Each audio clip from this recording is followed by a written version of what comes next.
오늘은 어제에 이어서 시편 59편을 보겠습니다. 59편 제일 뒷부분에 있는 16절과 17절 이 두 구절을 한 목소리로 함께 읽겠습니다.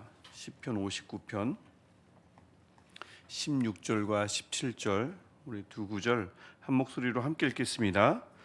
나는 주의 힘을 노래하며 아침에 주의 인자심을 높이 부르오리니 주는 나의 요새이시며 나의 환난 날의 피난처이심이니이다. 나의 힘이시여 내가 주께 찬송하오리니 하나님은 나의 요새이시며 나를 긍휼히 여기시는 하나님이시니이다. 아멘.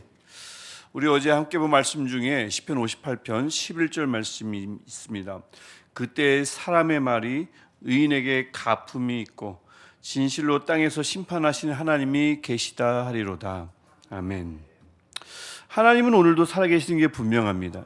이 다윗의 시대에도 하나님은 살아계셨죠. 근데 이 살아계신 하나님이 우리가 어제 말씀을 나눈 것처럼 살아계신 하나님이 악인에게는 무서운 심판자이지만 그 살아계신 하나님이 의인에게는 방금 우리가 보았던 11절 말씀처럼 갚아주시는 은혜로우신 하나님이십니다. 똑같은 하나님이지만 하나님이 살아계시다는 사실은 똑같이 존재하지만 그것이 그 사람이 누구냐에 따라 그것이 그 사실이 엄연한 사실이 누군가에게는 재앙이 되고 누군가에게는 은혜가 되고 복이 됨을 우리가 오늘 살펴보았습니다. 우리 오늘 주 앞에서 하루를 시작하는 우리 모두입니다. 영상으로 예배를 드리시든 이 시간 이 자리에서 예배를 드리시든 하루를 주 앞에서 시작하시는 우리 모든 분들에게 후자의 은혜, 후자의 복 말이죠. 갚아주시는 하나님을 대면하는 복이 있기를 주님의 이름으로 축복합니다. 똑같은 사실이 누군가에게는 다르게 나타난다는 것, 그런 것을 우리가 알면 알수록 하나님이 살아계신다는 사실이 은혜였으면 좋겠고요. 누구든 이 영상을 통해서 예배를 드리는 모든 분들에게 그 하나님의 살아계심이 마음으로 느껴지고 또 살아계심이 그냥 살아계심이 아니라 우리에게 은혜가 되는 그 복이 있기를 여러분들에게도 축복합니다. 다윗은 생전에 가만히 이렇게 지금 우리가 시편을 계속 보다 보니까 이런 생각이 들었어요. 뭐 솔로몬도 마찬가지지만 어마어마한 시편을 남겼다고 하죠. 다윗도 적지 않은 시를 적었을 것 같아요. 그 애환을, 그 다윗이 겪은 애환을 이 시로 풀자면, 글로 적자면 얼마나 많은 시가 필요했겠습니까? 그래서 우리에게 전해지는 시편은 다윗의 시편들 중에는 이제 일부만 우리에게 성경을 통해서 전달이 되겠죠. 그 일부 전달되는 시편을 통해서 나타나는 그 다윗의 애환 또 탄식을 가만히 보자면 이 오늘 시편도 마찬가지지만 왕으로 택함 받았습니다. 하나님이 택해 주셨어요. 하나님이 세워 주셨지만 그 왕위에 바로 오른 건 아니잖아요. 왕위에 오르기까지 겪었던 그 험난한 과정이 보통이 아니었음을 몇몇 시편을 통해서 우리가 잘 알게 됩니다. 근데 가만히 보잖아요. 그 시편들을 특별히 보면 다윗이 지은 시편 중에 뭐하는 그 많은 시편이 다 이것은 다윗이 이럴 때 저럴 때 부제가 다 있는 것은 아닙니다. 몇몇 시편들이 이제 부제가 있는데 특별히 그 부제어 중에 다윗이 왕이 되기 전에 적었던 시편들 알려진 그 시편들을 보면 그 시편의 내용이 가만히 보면 더 친근해요. 뭔가 더 마음에 더 와닿습니다. 그러니까 왕이 아닌 지극히 물론 이제 시편이니까 다 좋은 시편들이 있는데 특별히 왕이 아닌 지극히 인간적인 또 우리와 별 다를 바가 없는 그런 고충을 가지고 하나님 앞에 아뢰는 모습을 보면 털어놓는 모습을 보면 더 공감이 간다는 생각이 듭니다. 오늘 59편도 그런 시편이라 볼 수가 있겠죠. 뭐 왕으로서 큰 권력을 쥔 사람으로서 우리와 전혀 다른 삶을 살아가는 자의 어떤 시편이라면 조금은 우리는 잘 겪지 못하는 삶 속에서 적고 내려가는 고백이니까 좀 마음에 덜 와닿을 수도 있는데 생각해보면 상식적으로 보면 이런 시편들 59편과 같은 시편 어제도 마찬가지지만 좀 다르다는 생각이 듭니다. 오늘 59편의 그 말씀의 배경은 우리 이제 부제어를 보면 사울이 암살자를 보내서 다윗을 해하고자 할 때 그때입니다. 다윗을 죽이려고 그 집을 지킬 때에 이게 사무엘상 19장이 배경입니다. 우리가 아시다시피 나중에 미갈을 통해서 도움을 얻습니다. 근데 물론 다윗은 모르죠. 미갈이라는 존재를 통해서 도움을 얻을지 다윗이 꿈도 꾸지 못하죠. 그래서 알지 못한 채 둘러싸여 있을 때 다윗이 적은 시편으로 59편이 알려져 있습니다. 그러니 다윗은 오늘도 또 이제 위험 가운데 있는 거예요. 왕은 왕으로 선택은 됐는데 왕은 되지 못하고 맨날 그렇게 원수에게 시달리고 있습니다. 그러니 얼마나 지긋지긋하겠어요. 오늘도 그 원수 이야기입니다. 여러분도 주변에 그렇게 이렇게 지긋지긋한 원수가 있습니까? 왼수 말고 원수요. 이게 왼수는 꼭 한 명씩 있잖아요. 이 왼수 할 때 그 왼수 말고 지긋지긋한 원수 말입니다. 정말 다윗은 지긋지긋했을 것 같아요. 하나님이 주신 한번 그 주신 왕위라는 것은 잘 눈에 보이지 않고 이러다 내가 왕이 되는가 싶을 정도로 지긋지긋하게 따라다니던 사울이 있었지 않습니까? 그래서 다윗은 얼마나 그래서 힘든지 1절부터 4절, 우리 59편의 1절부터 4절을 보면 자신의 원수를 굉장히 다양하게 표현합니다.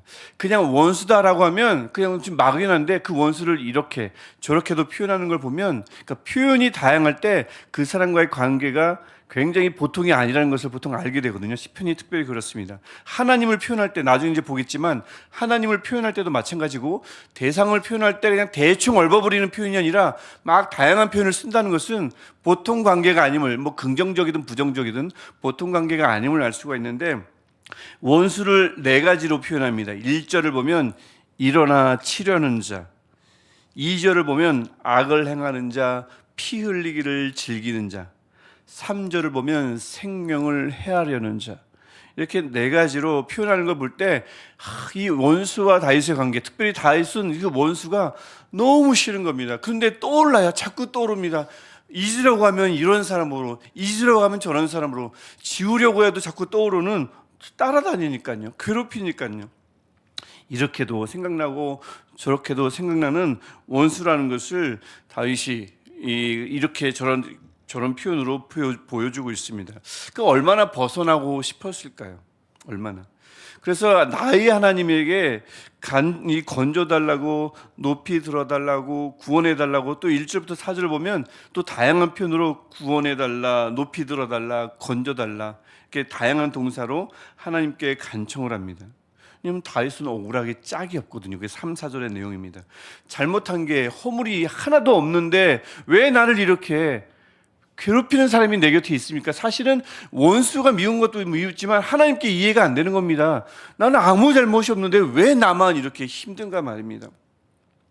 그러면서도 하나님께 도와달라는 걸 보면 그 다윗의 신앙의 그 깊이를 알 수가 있죠. 도와달라고, 외면하지 말라고, 깨어서 나를 좀 살펴달라고 4절에서 특별히 고백하는 것을, 외치는 것을 볼 수가 있습니다. 그는 자신에게는 도와달라고 하지만 5절부터 8절 보면 저 원수는 좀 봐주지 말라고 얘기합니다. 무슨 만군의 하나님이라고 부르면서 5절을 보면 벌해달라고, 저에게는 은혜를 베풀어 주지 말라고 5절에서 이야기하죠. 얼마나 얄미운지. 6, 7절에 다시 한번 떠올려 보니까 좀 심한 표현, 그 유대인들이 정말 멸시하는 대상에게 쓰는 표현, 개라는 도구를 가져다 옵니다. 그래서 개처럼 짖고 막 독소를 내뱉으면서 막 다니는데 아무도 듣지 않는다고 7절을 보면 자신합니다. 하나님이 분명히 들으시는데 누가 들으리요? 이 말은 많은 폐악을 끼치고 다니면서도 하나님이 듣는다는 사실조차 망각한다는 뜻이죠. 하나님을 무시합니다. 그러니 오히려 하나님께 8절을 보면 하나님이 저를 비웃어 주시고 하나님이 조롱해 주십시오라고, 하나님이야말로 저를 무시해 달라고 이야기하는 것을 볼 수가 있습니다. 굉장히 유치한 기도문 아닙니까? 어찌 보면 그만큼 마음이 상했고 그만큼 하나님 앞에서 진솔하다는 것을 볼 수가 있습니다. 벌해달라고, 은혜를 베풀어 주지 말라고, 조롱해달라고, 비웃어달라고, 마치 인간이 인간에게 하는 아주 유치한 행동을 하나님에게 부탁하는 것을 볼 수가 있습니다. 그만큼 이 다윗은 하나님 앞에 꾸밈이 없고 그냥 인격적으로 다가가는 거예요. 막 기도할 때, 물론 때로는 예배 드릴 때 형식을 갖춰서 예배하기도 하지만 이 59편의 다윗의 모습을 보면 마치 나중에 막 미친 듯이 하나님을 남이 보는데도 상관없이, 옷이 벗겨지는데도 상관없이 막 하나님을 찬양하는 것처럼, 기도도 가만히 보면 그래요. 뭐 뭐 전능하신 하나님, 천지 우주를 만드신 거룩하신 하나님, 삶의 주관자시요, 이런 막 틀에 박힌 기도문을 읊을 때도 있지만 오늘 모습을 보면 은혜 베푸지 마세요, 벌해 주세요, 조롱해 주세요, 비웃어 주세요, 이런 꾸밈 없이 하나님 앞에 외치는 다윗의 모습을 볼 수가 있습니다. 날 것 그대로 기도하는 모습이죠. 이런 모습은 11절부터 13절에서 더욱 도드라지는 것을 볼 수가 있습니다. 11절을 보면 얼핏 보면 원수를 좀 죽여달라고 외칠 것 같은데 그렇지 않고요, 원수를 죽이지 마옵소서라고 합니다.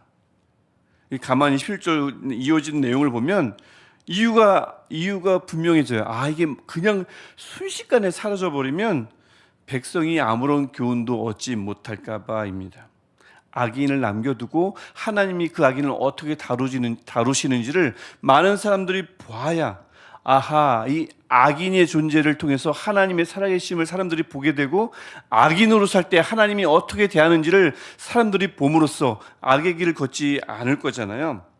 그래서 그 악인의 모습을 통해서 하나님이 어떻게 역사하시는지를 봄으로써 교훈을 얻도록 그 악인을 남겨달라고 다윗이 이야기합니다. 굉장히 아이스러운 기도문이기도 하지만 굉장히 의미심장한 기도문이기도 합니다. 그래서 그렇게 가만히 내버려 뒀다가 12절, 그가 한껏 교만해졌을 때 확 사로잡아 달라고 외칩니다. 12절.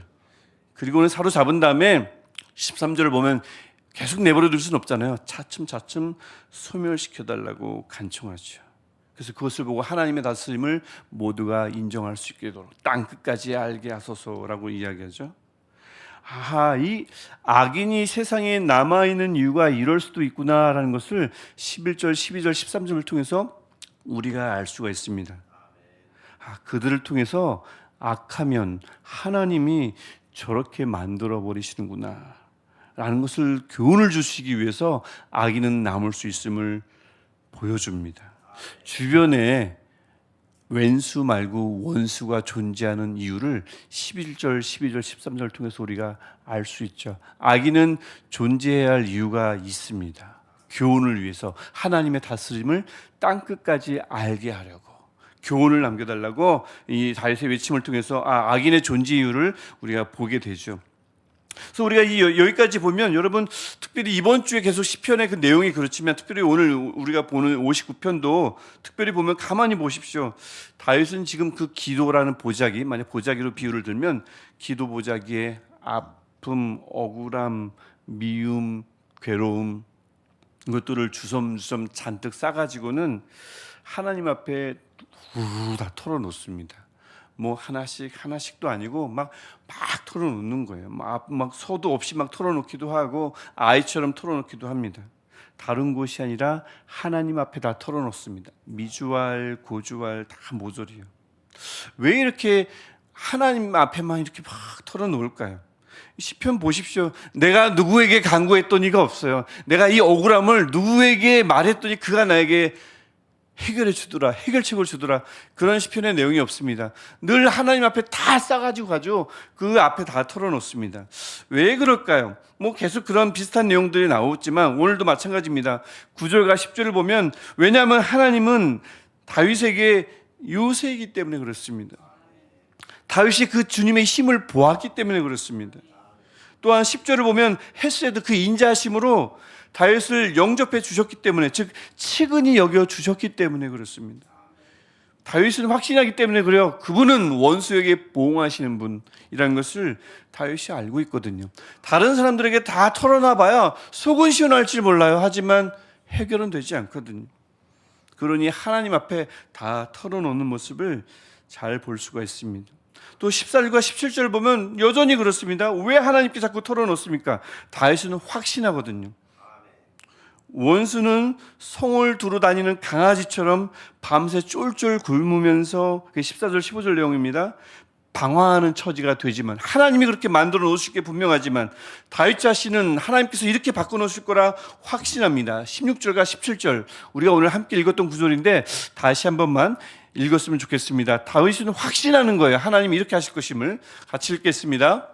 나는 주의 힘을 노래하며 아침에 주의 인자하심을 높이 부르오리니 주는 나의 요새이시며 나의 환난 날의 피난처이심이니라. 18절 나의 힘이시며 내가 주께 찬송하오리니 하나님은 나의 요새이시며 나를 긍휼히 여기시는 하나님이심이니라. 아멘.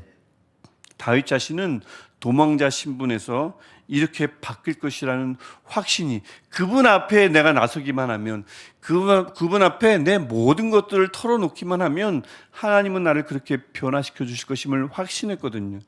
다른 사람 앞에 가지 않습니다. 하나님 앞에 다 털어놓는 거죠. 오늘 우리가 시편 59편을 보면서 우리도 그런 다윗을 따라하면, 다윗이 우리에게 보여주는 이 신앙의 한 수, 기도의 한 수를 따라한다면 우리도 16절, 17절의 고백이 우리 입술 속에서 자연스럽게 흘러나올 줄 믿습니다. 그러니 성경인 거죠. 누차지가 강조하지만 그러니 성경인 겁니다. 그래서 우리도 우리 이 사람 저 사람 말고, 저도 도움을 줄 만한 사람들을 찾을 때가 있지만 59편을 보면서 또 이 말씀을 나누고자 하면서 다시 한번 마음으로 다짐했습니다. 이 사람 저 사람에게 말고 우리 하나님께 아뢰야겠다.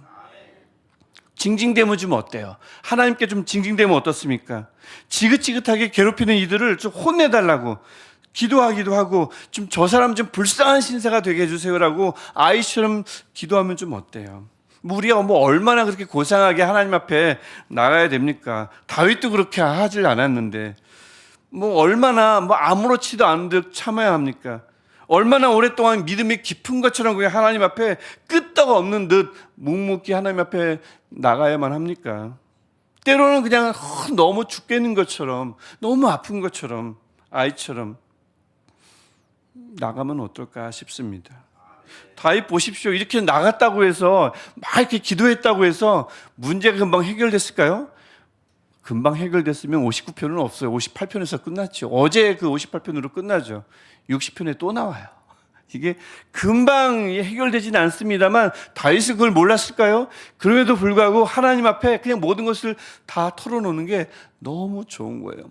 왜요? 하나님은 분명히 나의 요새이시며 나의 힘이시며 나를 긍휼히 여기시는 하나님이심을 믿기 때문에 그렇습니다.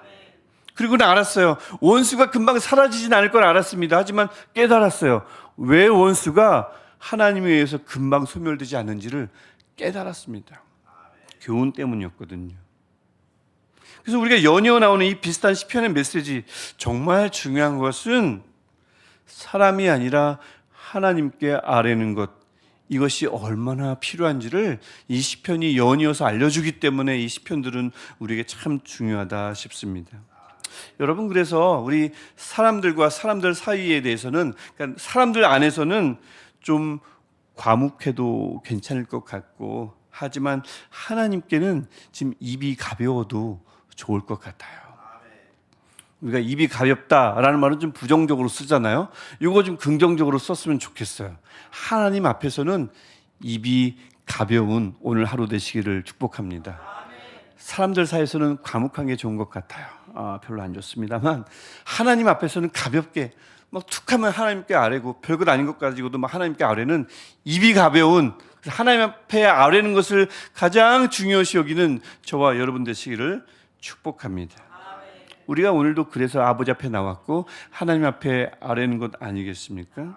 그렇게 아뢰할 때에 16절과 17절에 나오는 하나님이 우리의 하나님이심을 다시 한번 확인하고 다시 한번 확신이 되는 오늘 이 시간 되시기를, 오늘 하루 되시기를 주님의 이름으로 축복합니다. 그분은 우리의 힘이십니다. 그분은 인자하심으로, 헤세드, 변함없는 사랑으로 우리를 영접하시는 분이십니다. 그분은 그래서 우리의 요새이시며 환난 날에 우리를 도우실 피난처이십니다.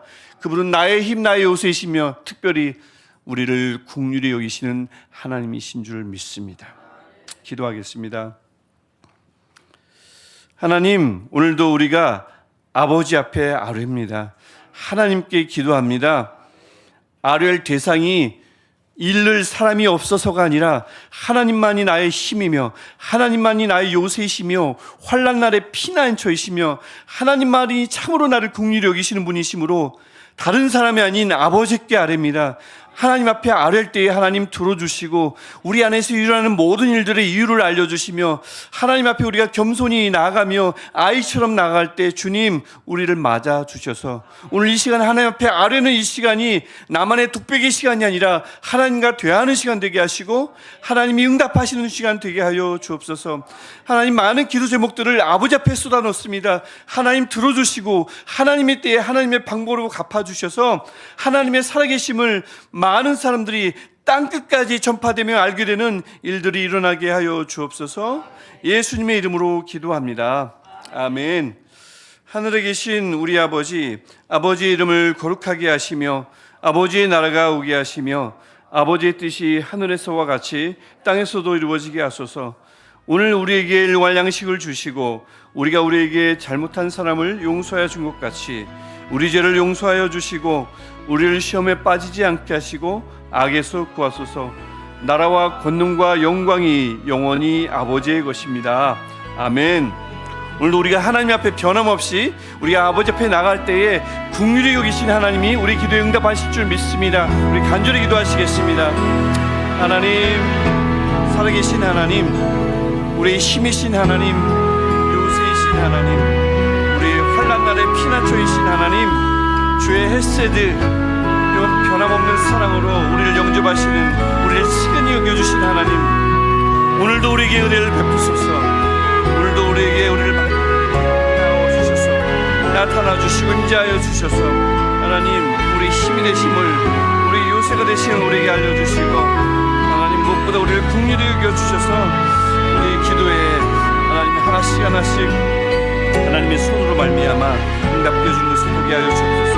하나님 우리에게 왜 어려운 상황이 있는지, 우리에게 왜 때로는 왜 원수 같은 상황이 있는지 알 수 없지만 오늘도 말씀을 통해서 주님 왜 악인이 우리 주변에 있어야 하는가, 왜 악이 우리 주변에 존재하는가를 하나님 우리가 한번 보았습니다.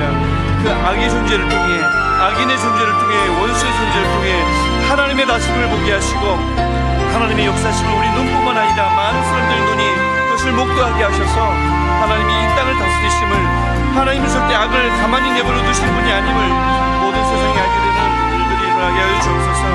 하나님 오늘도 아버지 앞에 아뢰입니다. 입이 좀 가벼웠으면 좋겠습니다. 어린아이처럼 하나님 앞에 아뢰며 졸으며 징징대는 기도가 하나님 오늘 하나님을 아프게 하는 것이 아니라 하나님을 화나게 하는 것이 아니라 하나님을 친하게 만들고 하나님의 긍휼을 얻는 수단이 되게 하시며 그래서 아버지 앞에 나갈 때에 주님 우리를 아버지로 대해주시고 우리를 아이처럼 대해주시며 하나님 살아계신 아빠 아버지의 모습으로 오늘 우리가 그 하나님을 대하는 귀한 시간 되게 하여 주옵소서. 하나님 아픈 사람들이 있습니다. 어려운 사람들이 있습니다. 도무지 풀 수 없는 삶의 문제를 가지고 나온 분들이 있습니다. 주님 무엇보다 미래가 불확실하고 무엇보다 삶이 막막하게 나오는 분들이 있습니다. 마냥 편하지 않고 마냥 편안한 삶을 살 수 없는